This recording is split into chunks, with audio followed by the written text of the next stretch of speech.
तर एका खड्ड्यात जर पाणी भेटतं तर एका देवातच सगळं भेटायला हवं. एक थोरला भाऊ होता, त्याला भेटायला दुसरा भाऊ आला. त्यांनी त्याच्या नोकरला विचारलं, मालक आहेत का? ते म्हणले, मालक विठ्ठलाची पूजा करतायत. अरे म्हणले, किती वेळ लागेल? म्हणले, एक अर्धा तास तरी लागेल. बरं म्हणले, ठीक आहे. आता म्हणलं अर्धा तास त्याची पूजा व्हायची आहे, तो पण आपण काय करावं? त्यानं शेजारचं फावडं घेतलं आणि तिथं खड्डा काढत बसला. अर्धा तास झाला. त्याने विचारलं, झाली का रे मालकांची पूजा? नाही, आता विठ्ठलाची पूजा झाली, आता विष्णूची पूजा करतायत.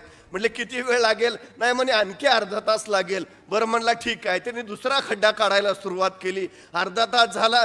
परत नोकरला विचारलं, झाली का रे पूजा? नाही, विष्णूची पूजा झाली, आता शंकराची पूजा करतायत. म्हणे, किती वेळ लागेल? आणखी अर्धा तास लागेल. तो म्हणला, ठीक आहे.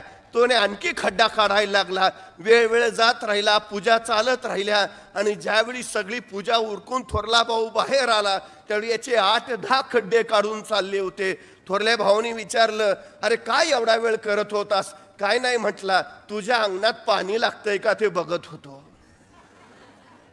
थोरल्या भाऊनी ते 8 खड्डे बघितले. अरे म्हटले, मग पाणीच जर शोधायचं होतं तर एकच खड्डा काढायचा, निश्चितपणे पाणी लागलं असतं. धाकटा म्हणला, तेच तर मी तुला सांगायचा प्रयत्न करतोय. तुला देवच पाहिजे होता तर एकाच देवाची पूजा केली असती तर भेटला असता.